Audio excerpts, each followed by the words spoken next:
उपस्थित सबको नमन करना चाहूंगी। सच्चाई के आईने काले हो गए, सच्चाई के आईने काले हो गए, बुज़दिलों के दिल में घर में अंधेरे उजाले हो गए, बुज़दिलों के घर में उजाले हो गए। झूठ यूं ही बिकता रहा इन बाजारों में, झूठ यूं ही बिकता रहा इन बाजारों में, और हम सच कहने वाले बेबिना जान के सॉरी। तो मैं सीधा मेरे विपक्ष साथियों के कुछ बातों का जवाब ही देती हूँ। मैंने सोचा थोड़ा फोड़ाफोड़ कर लेते हैं, सबने कविता गाई, मैं भी थोड़ी कविता से शुरुआत कर लेती हूँ, लेकिन मेरे को कविता नहीं आती है, तो मैं अपना सीधा विपक्ष ही रखती हूँ उनके सामने। तो जैसे कि अभी अपन ने देखा कि सबने यूक्रेन के बारे में बात करी, रशिया के बारे में बात करी, अपना सतयुग, कलयुग, द्वापर युग, सबकी बात करी। तो मैंने इसमें एक चीज नोटिस करी कि सबने कलयुग की बात करी, त्रेता युग की बात करी, द्वापर युग की बात करी, ठीक है, सबने बात करी। उसका सबने एक ही बताया कि युद्ध हुआ, फिर उसके बाद में उन्होंने बताया कि अगर मार भी दिया तो अपन को स्वतंत्रता मिली। जैसे यूक्रेन युद्ध के बारे में अभी कहा था कि उसमें स्वतंत्रता मिली, ठीक है। स्वतंत्र ऐसी स्वतंत्रता किस काम की जिसके अंदर इतने निर्जीव मारे गए, ऐसी स्वतंत्रता किस काम की जिसने एक राज्य को दूसरे राज्य का दुश्मन बना दिया। मैं पूछती हूँ ऐसी स्वतंत्रता, ऐसी ताकत का क्या लेना देना जिसमें इतने लोग मारे गए। अपन को सबको पता है 42,295 लोग मारे गए, 15,000 लोग आज तक मिसिंग है, 1,40,000 बिल्डिंगें डिस्ट्रॉय हुई, जिसका जो आर्थिक नुकसान था वो 35 ट्रिलियन करोड़ था। कमाने में समय लगता है और ये इतना नष्ट हो गया और किसी को कुछ पता नहीं चला इन युद्ध के चक्कर में, ठीक है। तो मैं इसका बिल्कुल भी समर्थन नहीं करती। एक अहिंसा ही ऐसा मार्ग है जो सबसे ज्यादा अच्छा मार्ग है। जैसे कि आज अपना सतयुग था, उसमें 4 स्तंभ थे अपने धर्म के।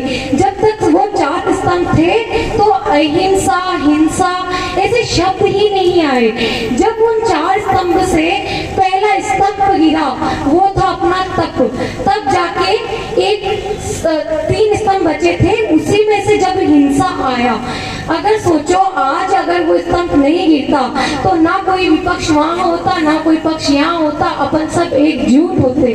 तो मैं ये कहना चाहती हूँ कि जैसे कि त्रेता युग में अपन ने देखा कि राम जी भगवान ने रावण से लड़ाई करी। अब रावण इतना बुद्धिमान, इतना शक्तिशाली इंसान था, उसके पास सबसे बड़ा पंडित था, इतना ज्ञान था, सब कुछ था, बट उसकी एक चीज थी जिसने उसकी पूरी लंका खराब कर दी, और वो चीज क्या थी? उसका हिंसा। कौन कहता है हिंसा सिर्फ और सिर्फ ये मारने से होता है? नहीं, हिंसा होता है अपनी सोच से। सोच में हिंसा शुरू हुआ तभी हिंसा सामने दिखा। अगर यहीं पर और दिल में अपने अहिंसा होता तो आज हिंसा का शब्द ही नहीं होता और अपन कोई अलग अलग नहीं होते। जैसे कि अपने स्वामी विवेकानंद जी की बात कहती हूँ, वो जब अमेरिका अपने चिकागो के भाषण के लिए गए थे 1.5 महीने पहले, तो उनका बहुत लोगों ने वहां पे मजाक उड़ाया था। सबने कहा था काला है, क्या करेगा। और उस दिन जब वो आदमी वहां चढ़ा तो अपना सनातन धर्म लेकर चढ़ा और उसने अपने सनातन धर्म की रखवाली करते हुए सबको सबसे पहले सिर्फ 2 शब्द कहे, 5 शब्द कहे, और उन 5 शब्दों ने उसने पूरे विश्व को जीत दिया और अपने भारत को विश्व में सबसे अच्छा स्थान दिलाया। और वो शब्द क्या थे? मेरे सभी प्यारे भाइयों और बहनों, मेरे सारे अमेरिकी भाइयों और बहनों, दिल से ये शब्द निकलना ये बहुत बड़ी बात होती है। और ये जो लड़ाइयाँ होती है, ये जो हिंसा पैदा होता है, ये होता कब है? जब अपने अंदर मैं आता है। मैं ही एक ऐसी चीज है जो नुकसान का एक सीढ़ी होती है। जैसे अपन बोलते हैं ना, failure is the stepping stone of success, तो उसी तरीके से मैं बोलती हूँ जो डिस्ट्रक्शन है, डिस्ट्रॉयमेंट है, विनाश है, उसका जो स्टेपिंग स्टोन है वो हिंसा हिंसा ही है। अगर इंसान अपने दिल से, अपने दिमाग से हिंसा को हटा देगा तो अपन को ये सब कुछ करना ही नहीं पड़ेगा। सबसे पहले अपना दिल, अपना सब कुछ अच्छे से साफ रखो, सबको अपना मानो। जब अपन अपना मानेंगे तो क्या तेरा क्या मेरा, लड़ाई की शुरुआत ही तेरे मेरे से होती है। हम सब एकजुट है, जिस दिन हम ये सोचेंगे ना तो ये लड़ाइयाँ ही नहीं होंगी। जय हिंद, जय भारत।